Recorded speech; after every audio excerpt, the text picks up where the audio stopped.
Assalamualaikum warahmatullahi wabarakatuh. Perkenalkan terlebih dahulu nama saya Salvina Fimafiro dari kelas 7C. Di sini saya akan menjelaskan media pembelajaran yaitu yang materi tentang K3LH, kesehatan kerja, keselamatan kerja, dan lingkungan hidup. Di mana pada kompetensi dasar yaitu 3.3 menerapkan K3LH disesuaikan dengan lingkungan kerja. Dan kemudian untuk 4.3-nya itu melaksanakan K3LH di lingkungan kerja. Untuk anak-anak, jangan lupa tersenyum mengawali hari-hari yang sangat cerah ini.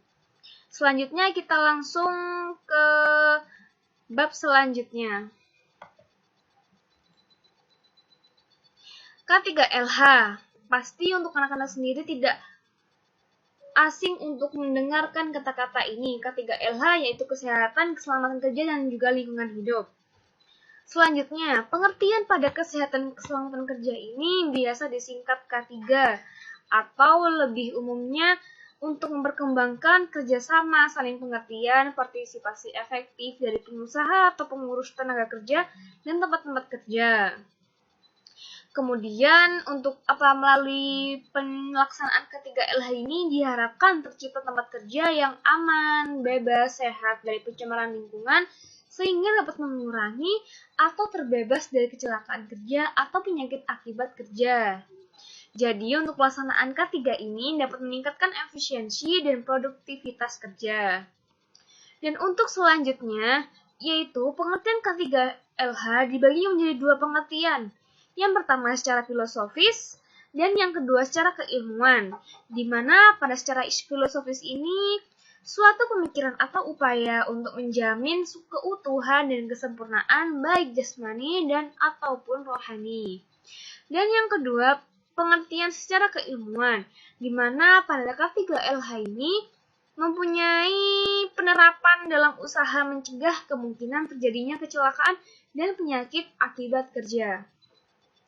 Dan untuk selanjutnya, konsep dasar pada K3LH ini yaitu mempunyai keselamatan kerja atau occupational safety dalam istilah sehari-hari sering disebut dengan safety saja.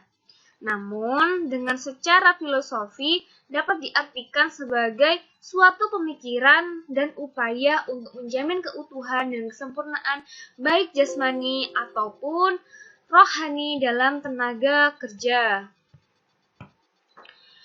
Dan selanjutnya, adapun faktor-faktor pendukung keselamatan kerja, yaitu yang pertama pengaturan jam kerja dengan memperhatikan kondisi fit untuk pekerjanya.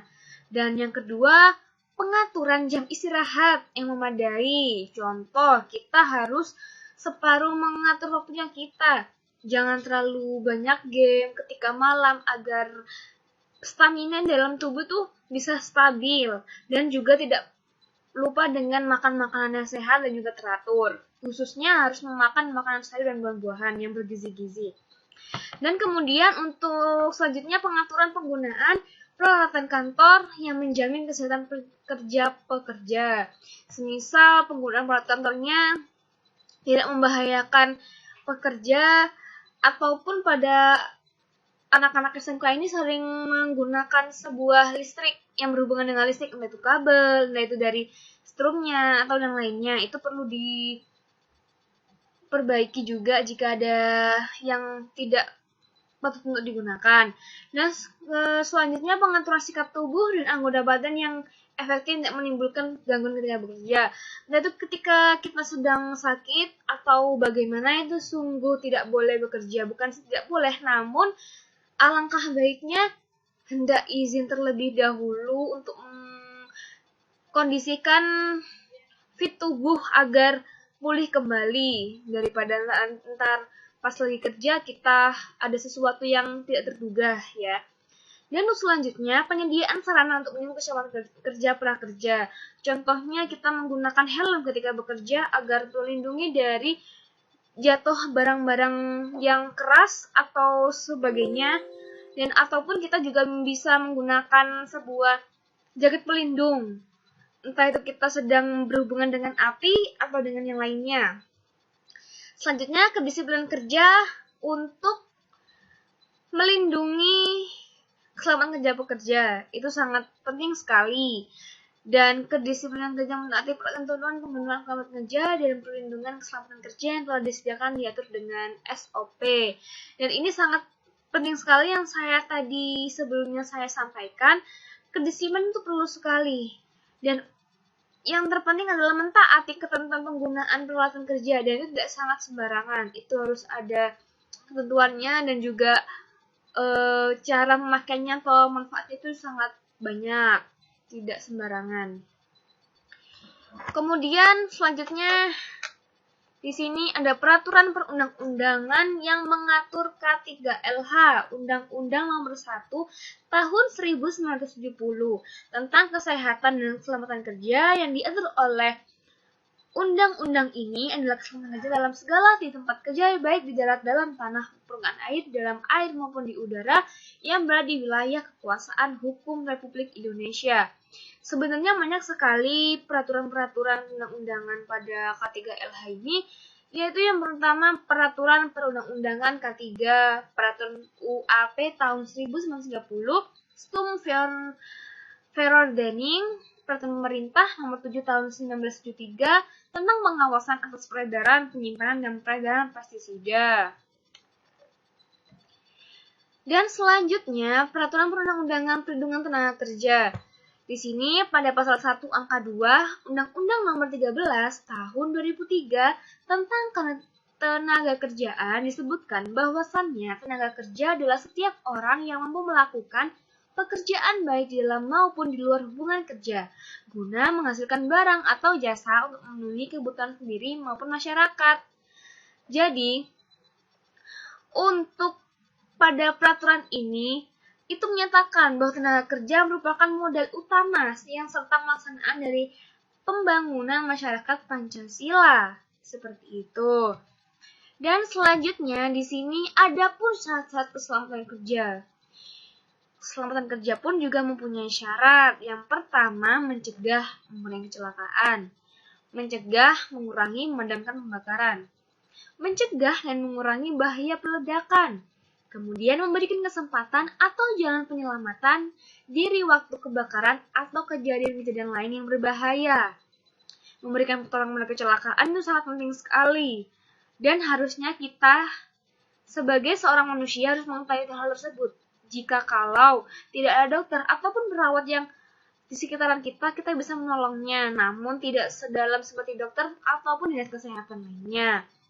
Kemudian memberi alat-alat perlindungan diri pada pekerja. Contohnya kita memakai face shield ataupun sarung tangan latex seperti itu dan yang lainnya. Kemudian kita menyalakan suhu dan lembab udara yang baik. Itu sangat penting sekali untuk saat keselamatan kerja. Dan kemudian memelihara kebersihan, kesehatan, dan juga ketertiban. Nah, ini salah satu pertolongan pertama pada kecelakaan. Pasti sangat tidak asing kan dengan kata pertolongan pertama?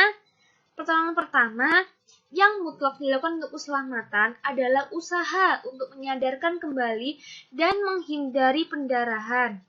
Penderita luka parah membutuhkan pertolongan segera oleh tenaga pertolongan pertama pada kecelakaan P3K yang terlatih. Jika tenaga medis tidak cepat didapat.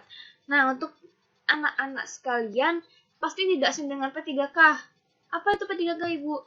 Nah, P3K itu sebuah kotak. Jika kalian di rumah ataupun di tempat UKS, pasti di situ ada P3K kotak semacam ada obat-obatan, perban, balut, gulung, betadin, ataupun obat-obat yang lainnya. Seperti itu P3K. Dan kan tadi Ibu bilang bahwasannya kita harus mengetahui pertolongan pertama dari kecelakaan meskipun kita bukanlah seorang perawat ataupun dokter. Sebagaimanapun, jika kita tidak mempunyai tenaga medis yang sangat profesional, maka kita setidaknya punya dasar-dasar untuk mengetahui pertolongan pertama pada kecelakaan tersebut. Namun jika tidak mempunyai, sedikitnya harus mengetahui tindakan yang harus dilakukan sampai pertolongan datang. Seperti itu. yang biasanya kita mengetahui jenis-jenis kecelakaan kerja itu seperti pendarahan ringan ya. Kemudian kejutan atau shock. Biasanya ada orang kaget gitu langsung, atau nggak pingsan atau bagaimana, tidak sadarkan diri seperti itu.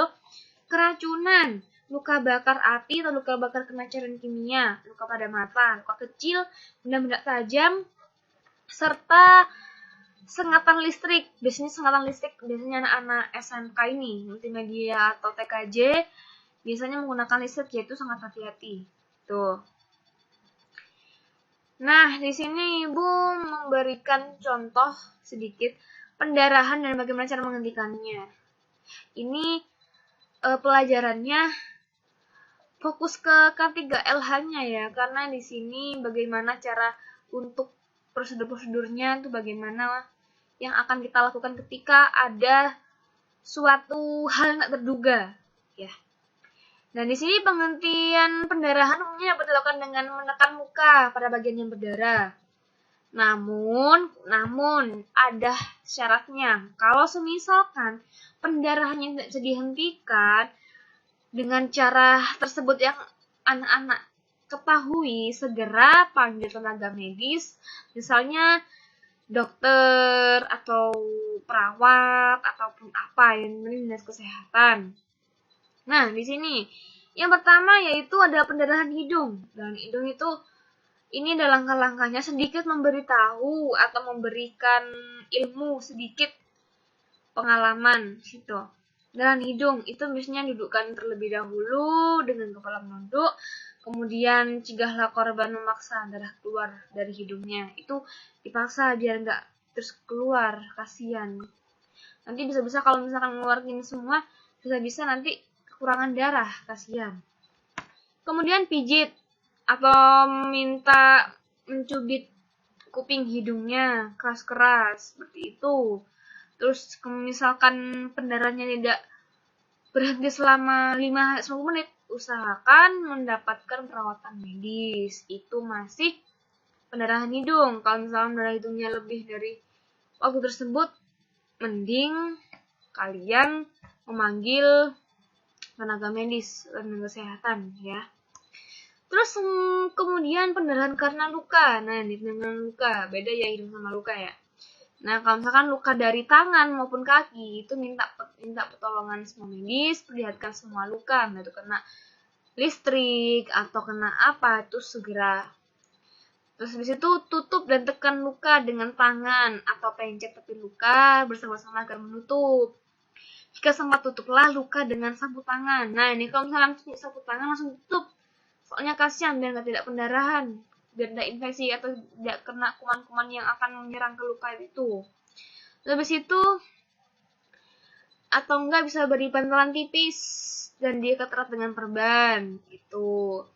Terus jika korban merasakan kesakitan, itu pasti sakit atau perih gitu ya, itu ikatan perban terlalu kencang, jadi dilonggarkan, enggak dilonggarkan, yang kencang, sakit pastinya ya. Dan habis itu jika pendarahan masih berlangsung, kayak yang tadi pendarahan hidung, masih berlangsung terus,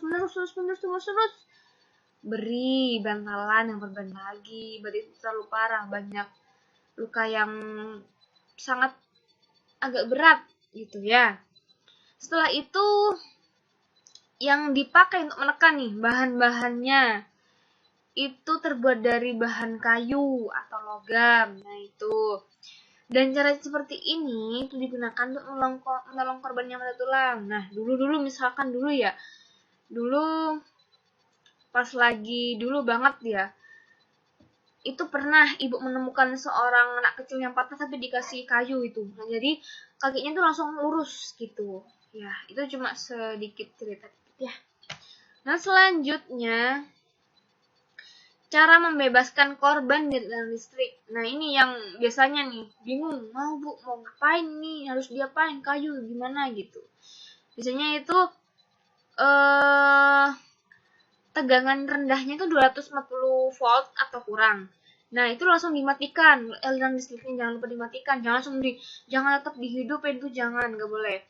Terus gunakan benda yang tidak konduktif dan kering untuk memasang korban, yang menggunakan logam atau benda yang berbahasa. Itu bisa menghantarkan listrik, bisa Misalkan kita nyentuh orang yang nyetrum, kita nyentuh juga, itu bakal kesetrum juga gitu ya. Nah, untuk yang pertama, cara-caranya itu yang pertama, tariklah dengan menggunakan tali kering ya, kain kering, karena plastik itu tidak menggunakan listrik. Kemudian tariklah baju korban pada tempat yang longgar dan kering ya.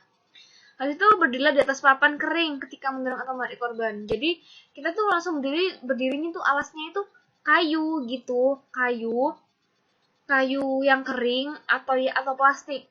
Itu boleh menggunakan sandal, tapi sandalnya itu dipakai kayu lagi biar aman dan kalian nggak mengantarkan listrik.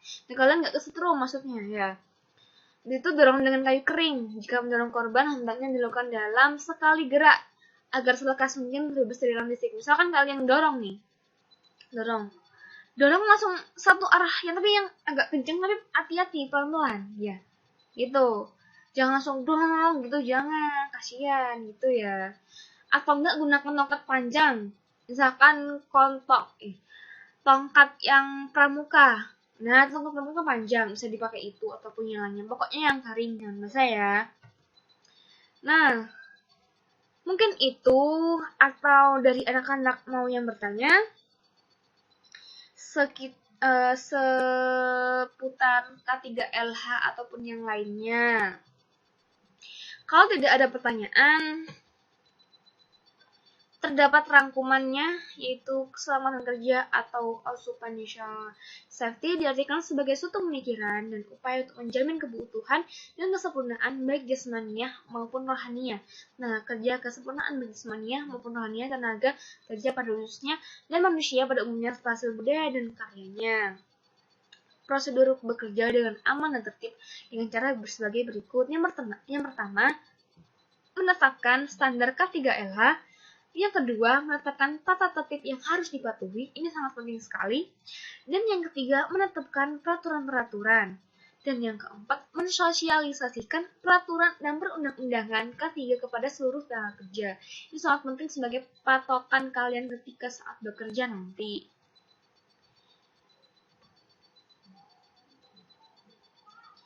Mungkin dari anak-anak cukup Ibu sampaikan, semoga ilmunya bermanfaat nanti di luar sana nanti. Dan jangan lupa untuk merangkum tugasnya ya, untuk merangkum yang tadi apa Ibu jelaskan tadi, jangan lupa dirangkum dan besok akan dikumpulkan ketika Ibu menyuruh mengumpulkan. Semoga bermanfaat. Terima kasih atas perhatian anak. Wassalamualaikum warahmatullahi wabarakatuh.